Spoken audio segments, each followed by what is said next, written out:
Là, on est à Chassagne, Chassagne-Montrachet, il faut dire le mot en entier parce qu'autrement les gens vont se tromper. Je vous laisse vous présenter pour dire un peu, bon, on est à Chassagne, dans le centre, quel domaine on est, où est-ce Alors, qu'on est.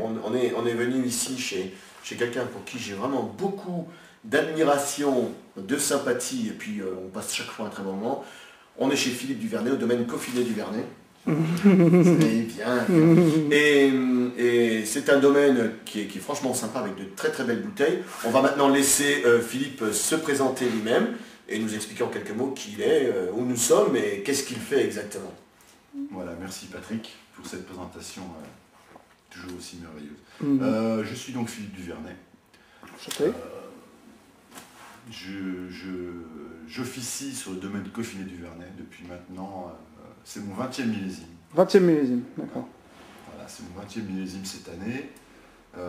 C'est un domaine familial, donc je suis avec mon épouse et c'est tout. Donc c'est un petit domaine, on fait 7 hectares en gros. 7 hectares.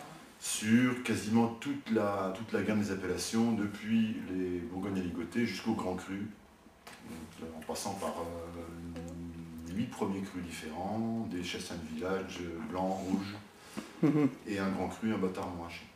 D'accord. Et au niveau du travail de la vigne, vous avez un travail un peu particulier ou pas vous...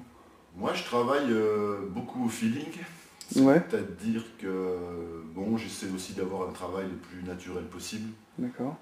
À savoir qu'on a maintenant, on est parti sur des choses qui sont un peu dans l'air du temps aussi, Dans l'esprit, c'est-à-dire du temps. plus désherbant, essayer de lutter avec raisonnement, comme on dit aujourd'hui. Avec raison. Avec raison, contre les maladies, l'utilisation des produits phyto, on essaie de faire ce qu'on peut. Et tes vins, alors comment tu les qualifierais toi? Parce que moi je les trouve bien gourmands là.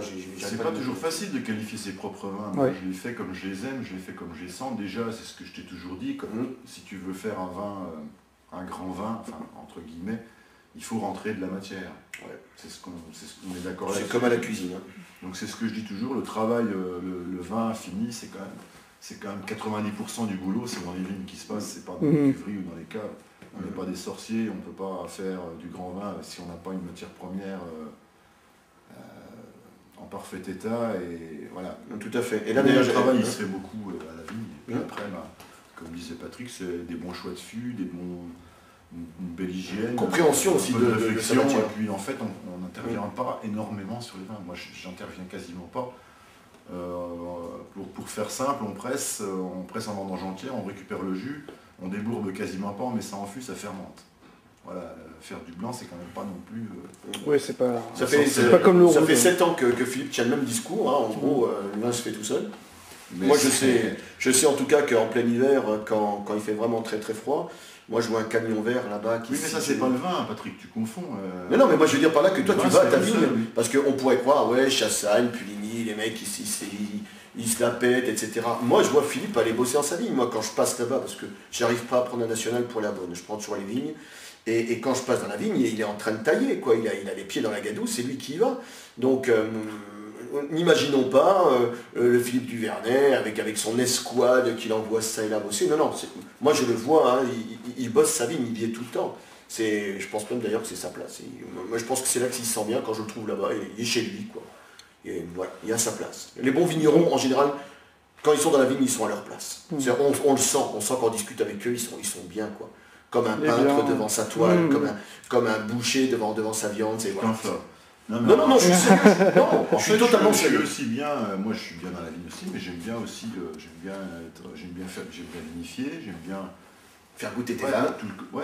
Mais j'aime bien faire goûter les vins parce que c'est important. Tu veux, en même temps c'est une fierté, enfin parce que la plupart du temps, je dis pas toujours, mais les gens trouvent ça pas mal. Et en plus ça te rassure d'un autre côté. Parce que si tu fais pas goûter tes vins, ça met en confiance en fait dans le travail. Tu te rassures, le fait que les gens te disent, surtout des gens que tu connais comme Patrick ou comme d'autres, des gens qui goûtent bien, qui connaissent bien les vins, et que tu dises ouais ça c'est un grand vin, c'est un bon vin, ça te rassure un peu, ça te donne un peu de confiance. Pas au cœur. Si tant est qu'il en manque, mais je veux dire c'est même quand on sait ce qu'on fait. On peut dire mission accomplie. Il faut quand même avoir la vie, se rassurer en faisant goûter ses vins. Je pense que c'est important. Et puis j'aime bien aussi parce que c'est toujours des moments sympas. Ouais, surtout quand On on se les gens raconte quand même deux, rigolos. trois conneries. Pas moi, tu sais, j'aime pas ça. Moi. Ça permet de se les blagues, contracter tout ça. un peu, de se détendre de aussi. goûter du vin, mais tout en restant. Voilà. Donc, ce qu'on peut dire en gros sur le domaine Coffinet du Vernet, c'est que les vins, pour moi, sont complets, riches, concentrés, mais malgré tout, ne sont pas des nuits de finesse, c'est pas des balourds, c'est pas des. Il y a toujours une belle crème acide, tu as toujours de la finesse dans les arômes. C'est assez curieux parce que tu as d'un côté une grande richesse de vin, et puis de l'autre, tu trouves des arômes très fins comme de l'aubépine, comme de l'acacia, comme un côté de jus de poire. Et tout ça s'imbrique dans quelque chose de riche, de généreux. Bah, je trouve que les bons vins ont souvent la gueule de leur concepteur, c'est un peu son cas, il est généreux, il est tout. Et beaucoup d'aubépine, moi, peut-être. Vous êtes en train de déguster quoi alors comme vin? Alors on est en train de déguster un blanche au-dessus 2008. Blanche au-dessus de presque plus d'ailleurs. Bah oui, c'est que ça donne soif de causer. Donc ça c'est un vin qui a été mis en bouteille il n'y a pas très longtemps en fait, qui a été mis en bouteille en février dernier. D'accord. C'est encore, moi je dis aux gens c'est encore des bébés. Parce qu'en fin de compte, on se rend compte qu'il faut quand même leur laisser un petit moment de la mise en bouteille pour qu'ils se remettent en place. Mais ça se goûte quand même pas mal. Ouais, je trouve que c'est déjà bien en place. On sent que c'est encore un peu bousculé. C'est en train de se remettre en place. Et ça, c'est les orteils du Montrachet. C'est exactement ça, c'est ce qu'on appelle les pieds de Montrachet.